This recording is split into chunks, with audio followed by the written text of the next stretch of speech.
मागण्यासाठी मला जिवंत ठेवलं होतंस का रे पांडुरंगा? कला कला काय झालं, रडतीयस का? काय झालं? तर काय करू मी? हत्तीवरनं काय साखर वाटू? बघा बघा माझ्या नशिबाचे भोग म्हणून. पण काय झालं, काय रडायला? नीट सांग मला, काय झालंय? बोलताना देखील माझी जीभ झडत कशी नाही ना तेच कळत नाही मला. हळू बोल, बाहेर लोक जमा होतील. कळू दे ना, कळू दे बाहेर जमलेल्या लोकांना. किती कर्मदरिद्री माणसं राहतात इथे ते. आवाज जरा खाली घे आणि नीट सांग मला काय झालंय ते. काय सांगतो तुम्हाला? नशीब, माझ्या नशिबाचे भोग आहे ते, दुसरं काय.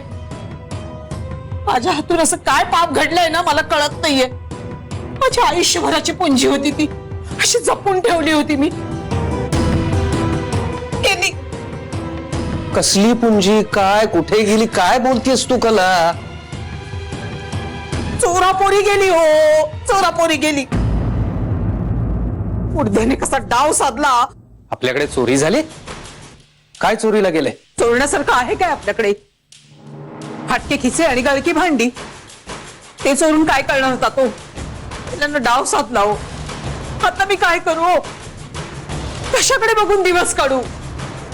तरी मी सांगत होते तरी. तो कुणाला काय सांगत होतीस? काय चोरीला गेलाय नीट सांगणारेस का मला? का पोलिसांना बोलावू मी? आणा आणा आणा, बोलावूनच आणा पोलिसांना. आणि आपल्याच अब्रूचे धंडवडे काढा. काय सांगणार आहात त्यांना? आपल्याच पोराने आपली असली नसलेली पुंजी सगळी लंपास केली म्हणून. अगदी गळ्यात माळच घालतील आपल्या. पिंट्याने चोरी केली? हो, त्याच दिवट्यानं दिवे लावले थे. नाही नाही, हे शक्य नाही. पिंट्या चोरी नाही करणार. माझा विश्वास नाही बसत याच्यावर. पिंट्या चोरी नाही करणार. मग काय माझा वेळ जात नाहीये म्हणून मीच चोरी केली आणि मीच रडत बसले. किती पैसे चोरले पिंट्याने? पैसे चोरायला पैसे आहेत कुठे हो? दातावर मारायला एक दमडी नाहीये. माझी साडी आणि दागिना चोरला. पाहते ना, जाऊन जाणार आहे कुठे तो? तुझी साडी आणि दागिना? दागिना कुठून आला तुझ्याकडे? आहेरात आला होता जानूच्या लग्नात. ही सोन्याची जर असलेली साडी आणि चंद्रहार. असा होता ना तो, असा होता की अगदी डोळ्यांचं पारणच फिटेल. सारखं त्याच्याकडे पाहतच राहावं असं वाटायचं. आणि साडी तर अशी अशी नुसती लखलखायची हो. हे सगळं तुला आहेरात मिळालं? कुणी दिलं? गोखल्यांनी. आणखीन कोण देणार मला? आपण आणि आपले नातेवाईक सगळे, म्हणजे अगदी उडदा माझी काळे गोरे. कला, जानूच्या सासरच्याने तुला एवढा महागडा आहेर दिला, तू मला सांगितलं देखील नाहीस. अहो, श्रीमंत माणसं आहेत ती त्यांच्या ऐपतीप्रमाणे आहेर कळणारच ना. तरी मी म्हंटल त्यांना, आम्ही बाई गरीब आहोत, आम्हाला काही हे तुमच्यासारखं आहेर बिहेर कळणं जमणार नाही. पण म्हणाल्या कशा? नाही, गोखल्यांकडे तशी पद्धतच आहे, वधूमाईला हे एवढा आहेर दिलाच पाहिजे म्हणून. आणखीनही काही दिलं असतं त्यांनी, पण तुमच्या स्वभावाची कीर्ती पोचलीच असेल ना तिकडे, त्यामुळे हात आखडता घेतला असेल. येऊ दे ना पिंट्याला, बघतेच त्याला कशी खोडूनच काढते अगदी. अगं, पण हे त्यानेच चोरलं असेल कशावरून? मीच सापाला दूध पाजले. मी बरोबर ओळखते त्याला. कधी चिमेल्याची नजर होती त्यावर म्हणून लपवून ठेवला होता मी, पण बरोबर डाव साधला त्याने. येऊ दे ना त्याला, बघतेच आता कशी ती. असा विश्वास बसत नाही. पिंट्या चोरी करणं शक्य नाही. माझा नाही विश्वास बसत. पिंट्या असं नाही करणार. नाही, तुमचा विश्वास बसणारच नाही ना. बरोबर आहे तुमचं. मुलगा तुमचा, मुलगी तुमची, आणि मी परकी ना. माझ्यावर विश्वास बसणारच नाही तुमचा. ते सगळे जण बरोबर. चुकतं ते फक्त माझं. हो, माझंच चुकतं. पण एक सांगते, जे काही केलं ना ते पिंट्यानेच केलेले. काम न करता गिळायची सवय लागली ना त्याला. वाघाला जशी रक्ताची चटक लागते ना, तसं छान चौकीची चटक लागली आहे त्याला. येऊ दे ना त्याला. नाही चापकाने फोडून काढलं ना तर माझं नावच नाही सांगणार मी.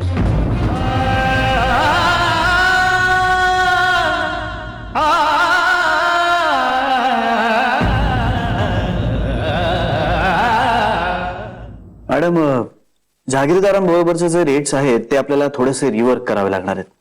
त्यामुळे मला असं वाटतं की आता आपण ते करूनच टाकूया. ठीक आहे. आणि नेमाड्यांबरोबरचं जे कॉन्ट्रॅक्ट आहे ते 3 वर्षाचं होतं, ते आता काही दिवसात संपेल. तेव्हा ते जर रिन्यू करायचं असेल तर काही टर्म्स मध्ये आपल्याला बदल करून घ्यावे लागतील. ते रिन्यू न करण्यामागे मला काही कारण दिसत नाहीये. आपलं त्यांच्याबरोबरचं म्युच्युअल अंडरस्टँडिंग चांगलं आहे, म्हणजे आतापर्यंत तरी होतं.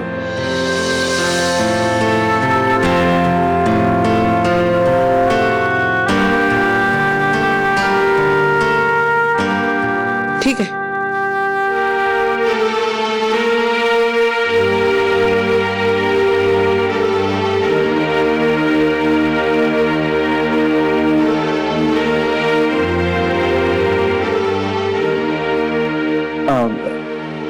तुम्हाला काही हवंय का?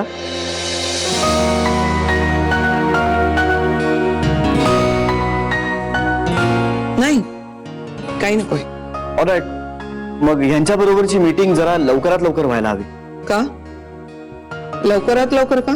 मार्च मध्ये संपतोय ना कॉन्ट्रॅक्ट. नाही, मी कंपनी सोडण्याआधी मीटिंग झाली तर बरं होईल. मार्च मध्ये मी नसेल ना.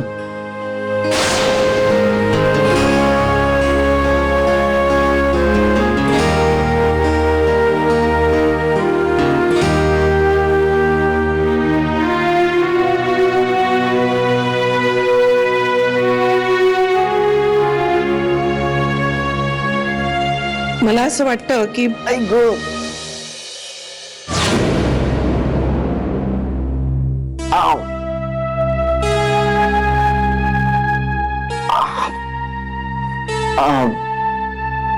सॉरी, मला जरा वॉशरूमला जावं लागणार आहे. एक्सक्यूज मी आलोच.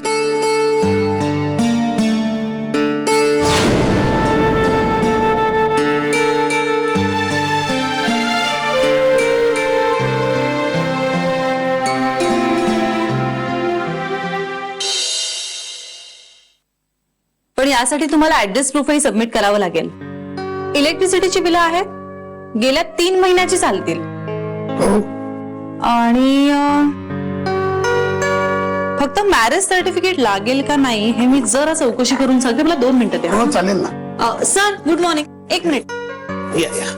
Good morning Janhavi, good morning. Sir जरा चेक करा ना, म्हणजे मी बाकीची डॉक्युमेंट्स घेतली आहेत पण मॅरेज सर्टिफिकेट लागेल का मला? नाही, मॅरेज सर्टिफिकेटची गरज नाही. सॉरी सर, मला असं वाटलं मॅरेज सर्टिफिकेट लागेल कदाचित. नाही, बरोबर आहे. तुला वाटणं अगदी स्वाभाविक आहे की मॅरेज सर्टिफिकेट लागू शकतं, पण मुळात मॅरेज सर्टिफिकेटच चुकीचं आहे.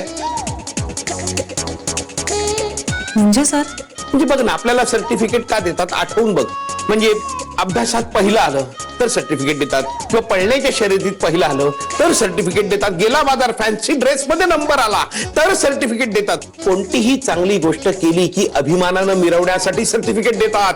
तुमच्या मेहनतीचं फळ मिळून तुमच्या घवघवीत यशाबद्दल तुम्हाला सर्टिफिकेट देतात. त्यांना विचार, त्यांना तसंच वाटतंय का? आणि हो म्हणाले ना तर मॅरेज सर्टिफिकेट फ्रेम करून माझ्या केबिन मध्ये लाव. नाही म्हणाले तर मॅरेज सर्टिफिकेटची काहीच गरज नाही, नाहीच म्हणणार ते. आपण का दात दाखवताय? सर्टिफिकेटचा कागद आणि भेळ खाण्यासाठी वापरतात तो पुठ्ठा आपल्यासाठी एकच असेल ना. सर मी फक्त त्यांना सांगते की मॅरेज सर्टिफिकेट गरजेचं नाहीये, म्हणजे ते मोकळे होतील. नाही जान्हवी, नाही. एकदा लग्न झालं की माणूस कधीच मोकळा नसतो.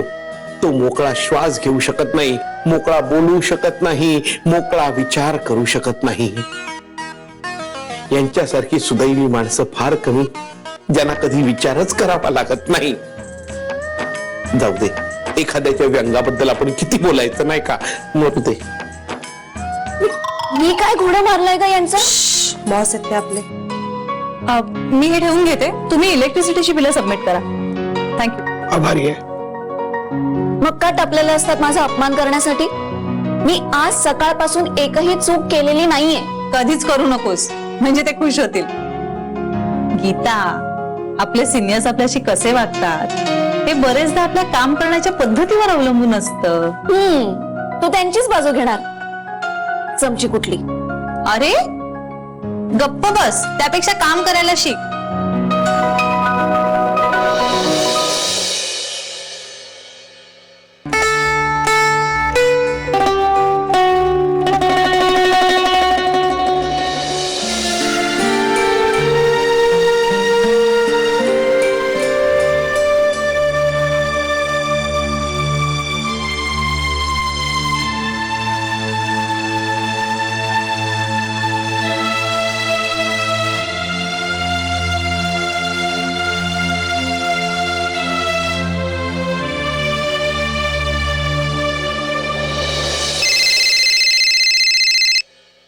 हॅलो.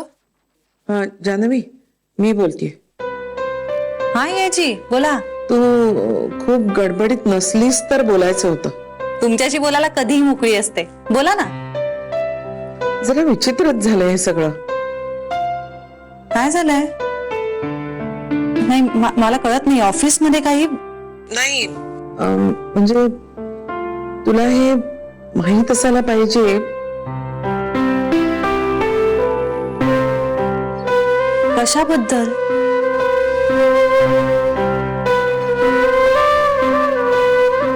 सांगावं का हिला श्रीबद्दल?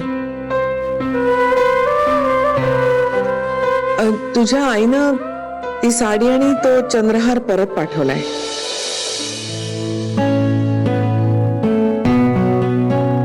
हो आयाजी. हो. खूप बरं वाटलं ऐकून.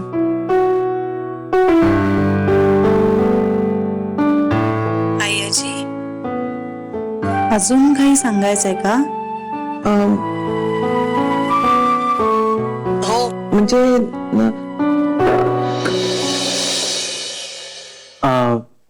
may I come in?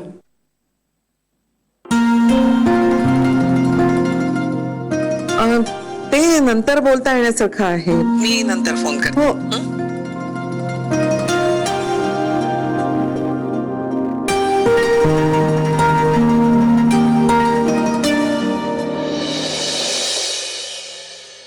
हो.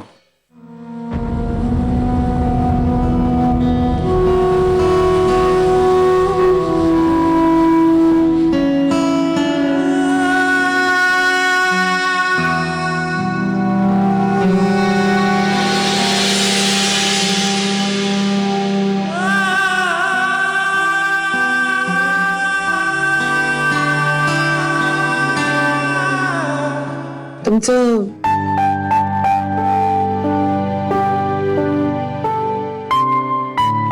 काय म्हणणं होतं मगाशी?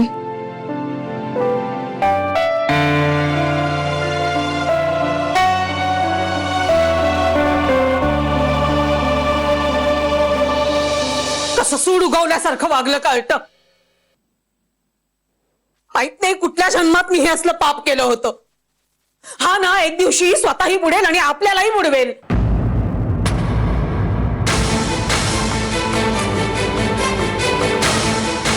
हे आले कुलदीपक. आता काय पाहायला आलात? आई बाप जिवंत आहेत का हे पाहायला आलाय? काय बोलतोयस? कला हातावर. ज्या माणसाला समजावून काहीही उपयोग होत नाही त्याच्यावर वेळ आणि शक्ती वाया घालवू नकोस. बाबा, इतके दिवस काळजी वाटायची तुझी, कधी कधी दयाही यायची.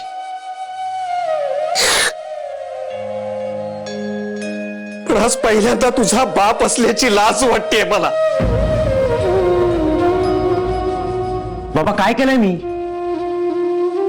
तू मला दिलेला शब्द मोडलास, विश्वासघात केलास माझा. मी सगळं काही सहन केलं पिंट्या. अपयश, बदनामी, अपेक्षाभंग, पण पोटच्या पोराकडून विश्वासघात सहन करण्याची ताकद नाहीये माझ्या. पांडुरंगा, बाबा मी केलंय तरी काय? तिथे चोरी करायची लाज वाटली नाही, तिथे बोलताना कसली वाटेल? मी चोरी केली? आई काय वाटेल ते बडबडू नकोस. मी चोरी वगैरे काही केलेलं नाहीये. मग काय दानधर्म केलास? माझी वस्तू मला न विचारता घरातनं घेऊन गेलास म्हणजे चोरीच नाही का केलीस तू? हो, चला म्हणजे आता शपथ मोडण्याचं पाप माझ्या डोक्यावर नाहीये. तूच शपथ मोडलीस म्हणजे मी बोलू शकतो. अरे चोरी केल्यावर पाप पुण्याच्या कसल्या गोष्टी करतोस? बाबा माझ्यावर विश्वास ठेवा, मी चोरी केलेली नाहीये. मग मला विचारून घेतलं होतंस का तू ते? तुला विचारलं असतं तर तू हात लावायला दिला असतास का मला? बाबा ना ती साडी ना तो हार हे आपलं नव्हतं, ते सगळं गोखल्यांचं होतं. हो पण ते त्यांनी मला दिलं होतं. ते त्यांनी तुला स्वतःहून दिलं नव्हतं, तू मागून घेतलं होतंस. कसं का असे ना, पण त्यांनी आपणहून मला दिलं होतं. बाबा बाबा त्या साडीमुळे आणि त्या हारामुळे जान्हवीताई खूप अडचणीत आली होती पुढे. बाबा मी ज्यांची वस्तू होती त्यांना ती परत केली आहे. फक्त मी बाजारात ती वस्तू विकायला नव्हतं घेऊन गेलो. ते गोखल्यांचं होतं, मी गोखल्यांना परत केलं. बास. तुला कोणी सांगितला हा नसता चोंबडेपणा करायला? हा, कुणी सांगितला? आई खरं तर हे सगळं तूच करायला हवं होतंस. एखाद्यानं प्रेमानं दिलेली वस्तू त्याला परत करण्याचा उद्धटपणा शिकवला नाहीये मला कोणी. बाबा बाबा प्लीज माझं एकदा ऐकून घ्या. बाबा त्या हारामुळे त्या साडीमुळे जान्हवीताईला खूप त्रास होत होता, ते मला बघवत नव्हतं म्हणून मी ते सगळं परत केलं. बाबा मी काय चुकलो? पद्धत चुकली तुझी. गुन्हा करून मोठेपणा मिळवायला गेलास तू. पिंट्या तुझा हेतू काय होता हा आता मुद्दाच राहिलेला नाही. पिंट्या अरे हेच सगळं अधिक सभ्यपणे करण्याचं तारतम्य तुला दाखवता आलं असतं. अरे काही झालं तरी तू स्वतःच्याच घरात चोरी केली आहेस, ही वस्तुस्थिती आता बदलत नाही बाळा.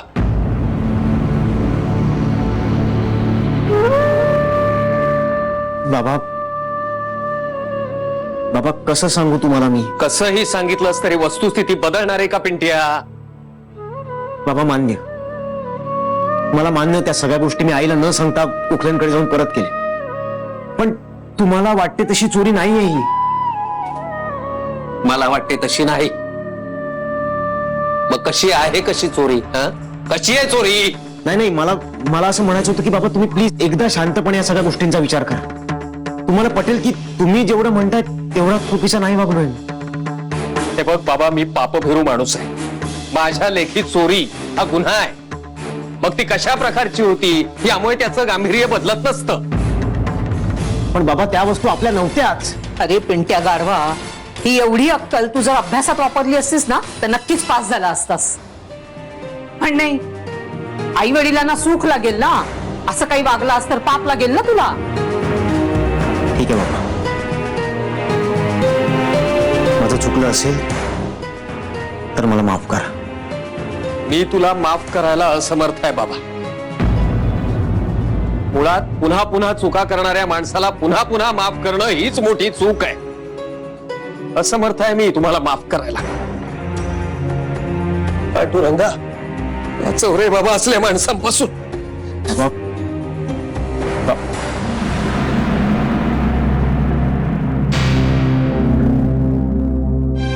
बाबा असं का वागले माझ्याशी? आई तू काय सांगितलंयस बाबांना? मी कशाला काही सांगेन त्यांना? तूच दाखवून दिलंस ना त्यांना. सुरुवातीलाच मी तुला सांगितलं होतं यातलं बाबांना तू काहीही कळू देऊ नकोस म्हणून. त्यांना ह्यातलं काहीही कळणार नाही, उगीच स्वतःला मनस्ताप मात्र करून घेतील. पण ऐकलास तू माझं? व्यवहाराच्या गोष्टी माझ्याशी बोल, अगदी ऊर बडवून सांगितलं होतं. पण कसलं कार्ट जन्माला आलंय माझ्या पोटी. पण बाबा असं का वागले माझ्याशी? कधी नव्हे ते बरोबर वागतायत आता. पण तुझी बुद्धी कुठे पेंट खायला गेली होती रे? एक तर आपण काही कमवत नाही आहोत आणि उलट घरातलंच घेऊन दानधर्म करायला कुठे निघालास तू? आई ताईने तुला सांगितलं होतं ते सगळं परत करायला, तू का नाही केलंस? हे तू कोण सांगणार मला? ते माझं मी बघून घेईन, कळलं? तुझा ह्याच्यामध्ये संबंध तरी काय आहे? आईजीच्या जीवावर बायजी उदार. एक लक्षात ठेव पेंटे, जोपर्यंत तो चंद्रहार आणि ती साडी तू परत आणत नाहीस तोपर्यंत मी बाबांना तुला माफ करू देणार नाही. मी सांगेन त्यांना तसं.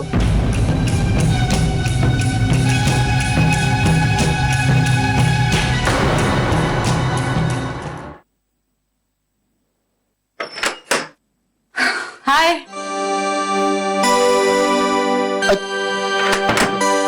अगं तू काय काय घेऊन आलीस आणि मला सांगायचं ना मी घेऊन आलो असतो. नको, खूप मागे लागावं लागलं असतं, 4 दिवसांनी गेला असतं, त्याच 4 गोष्टी विसरला असतं. त्यापेक्षा म्हंटल माझं मी सांगते. पण या सगळ्याची काही गरज आहे का? हो मला आहे. अगं पण जर मी ठरवलं ना तर तुझ्यापेक्षा जास्त हट्टीपणा करू शकते बरं का. आणि मग तू ऐकशील माझं. हो, नवऱ्याबद्दल एवढा कॉन्फिडन्स? हो आहे. आणि मग तो या बिचाऱ्याला खूप कामं सांगतो ना. मग काय करणार आता, करावी तर लागणारच ना. पण मग एक मस्त गिफ्टही देतो, ओके नाही? पोट कसं आहे, बरं आहे का? बरं आहे आता. ए बरं चल, तुला मस्त गरम पाण्यात लिंबू पिळून देते मी. हा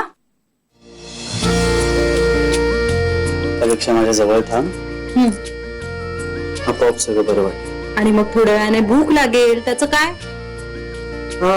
तुझ्या प्रेमात तहान भूक सगळं विसरलंय. आणि मला तुझ्या भुकेची काळजी आहे, त्यामुळे तुझी सगळी सोय केलेली आहे मी. चल उठ, स्वयंपाकाला लागू दे मला. काय ओरडतोस कशाला? म्हणजे तू आता रात्रीचा स्वयंपाकही करणार आहेस तिथे? हा म्हणजे माझी इच्छा आहे, पण त्या बाबतीत मी तुला थोडीशी सूट देऊ शकेन. म्हणजे जमेल तेव्हा येईनच मी, किंवा सकाळीच करून जात जाईल. नाहीतर एखाद दिवशी नाही जमलं तर आपण बाहेर जाऊ. त्यापेक्षा आपण इन्स्टंट नूडल्स खेळ का? म्हणजे कसं एकदा घरात परत आलं ना की पुन्हा बाहेर पडावं लागणार नाही.